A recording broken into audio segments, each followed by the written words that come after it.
So hello everyone, welcome back to my channel test of Bengal চ্যানেলে আপনাদের অনেক অনেক স্বাগত। বন্ধুরা, হঠাৎ করে যদি বাড়িতে অতিথি চলে আসে কিংবা মিষ্টি কিছু যদি খেতে ইচ্ছে করে, তাহলে ঝামেলায় খুবই অল্প সময়ের মধ্যে এই রেসিপিটি আপনারা বানিয়ে নিতে পারেন। চলুন রেসিপিটি ঝটপট করে দেখে নিন। তো এই রেসিপিটি বানানোর জন্য বন্ধুরা, আমি এখানে 300 গ্রাম মতো গাজরের উপরের স্কিনটা ছাড়িয়ে ধুয়ে পরিষ্কার করে নিয়ে নিয়েছি। এখন কিন্তু এভাবে গোল গোল করে স্লাইসের আকারে আমি কেটে নিচ্ছি।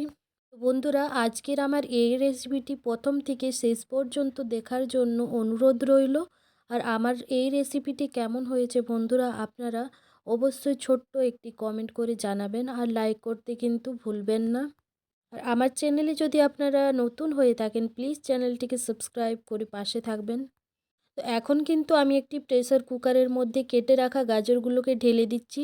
এরপর সামান্য একটু জল দিয়ে আমি একটা সিটি লাগিয়ে নেব।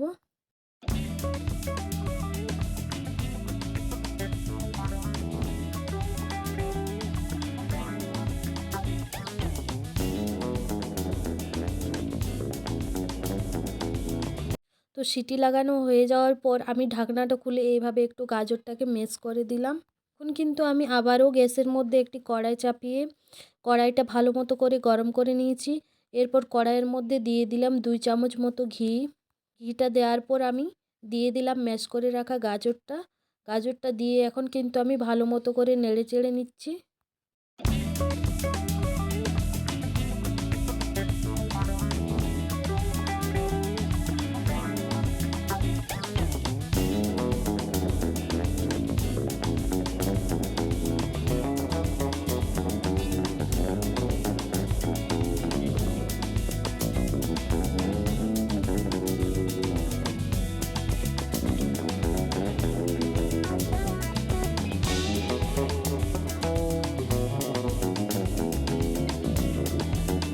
গাজরটাকে আমি 2-4 মিনিট নেড়ে চেড়ে নেওয়ার পর আমি এখন গাজরের মধ্যে দিয়ে দিলাম গুঁড়ো দুধ, সঙ্গে দিয়ে দিলাম 2 চামচ পরিমাণে চিনি।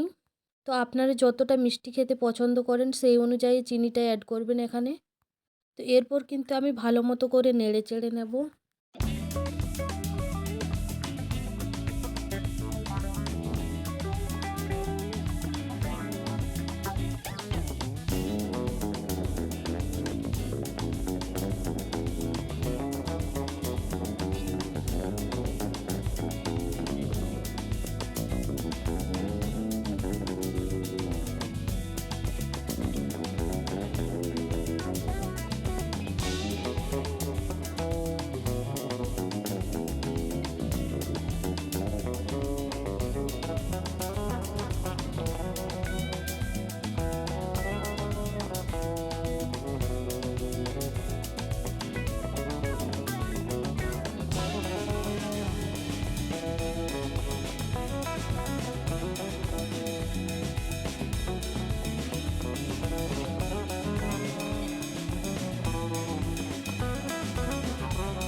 গাজরটা যখন একেবারে মাখো মাখো হয়ে যাবে, তখন আমি একটি প্লেটের মধ্যে ঢেলে নেব। তো এরপর কিন্তু আমি গাজরের হালুয়াটাকে একটু ঠান্ডা হতে দেব।